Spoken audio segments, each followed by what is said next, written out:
My first reason for why the drinking age should be lowered is that adults should be treated as such. Judy Keene, in an article from USA Today, states that the debate over lowering the drinking age is growing more than ever. Lowering the drinking age from 21 to 18 is being encouraged in part by legislators who argue that men and women who are old enough to fight in Iraq and Afghanistan are responsible enough to buy alcohol legally. Legislation introduced in Kentucky, Wisconsin, and South Carolina would lower the drinking age for military personnel only. A planned ballot initiative in Missouri would apply to everyone 18 and older. Also, South Dakota would allow all 19 and 20-year-olds to buy low alcohol beer, and a Minnesota bill would allow anyone 18 or older to buy alcohol in bars or restaurants, but not in liquor stores until they're 21. My second point is not to repeat the past. Our nation has twice tried prohibition, and these efforts to prevent drinking were unenforceable and created serious social problems such as widespread disrespect for the law, growth of organized crime, and the development of immoderate consumption patterns. And because of this age-specific prohibition, underage drinkers tend to drink in a more abusive manner than those who are of legal drinking age, and this is exactly what happened in the general public during the national prohibition.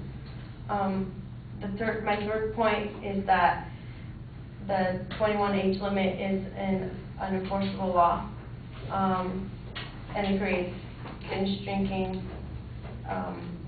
The 21 age limit hasn't stopped minors from drinking, and some of the nation's most prominent college leaders believe that it's actually contributing to an increase in extreme drinking. For example, the former president of Middlebury College in Vermont, who's John McArdle, believes that this has actually started a movement, or he has actually started a movement dedicated to lowering the drinking age back to 18. According to him, the 21 age limit law is a failure because it hasn't reduced or eliminated drinking, but instead it creates an underground, it drives it underground, and it makes drinking riskier. Because of the drinking age, kids hide from the law and adults who could teach them more moderate ways of drinking.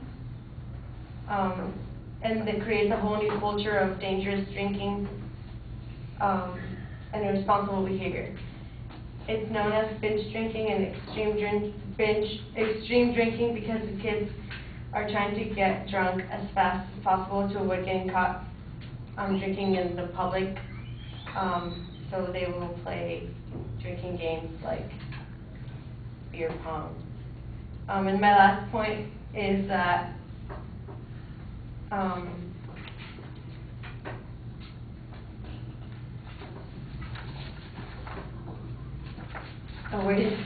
another point. Mark Beckner, the chief of police in Boulder, Colorado, deals with underage drinking every day, and he states that they can't stop the underage drinking and that all they can do is try to contain it. And this shows that they can't enforce the law, and whatever punishments they try aren't very effective. He states that his techniques, he's had various techniques over years, and not even strict crackdowns at parties where they show up and they think that every single kid drinking works. It just pushes it farther underground. To reply to the first negative speaker, I want to quote David Hansen, alcohol policy expert, and he says that raising the drinking age to 21 was passed with the very best of intentions, but it's had worse outcomes, just like the driving national prohibition. The law has pushed and forced underage drinking and youthful binge drinking underground. where we have no control over it.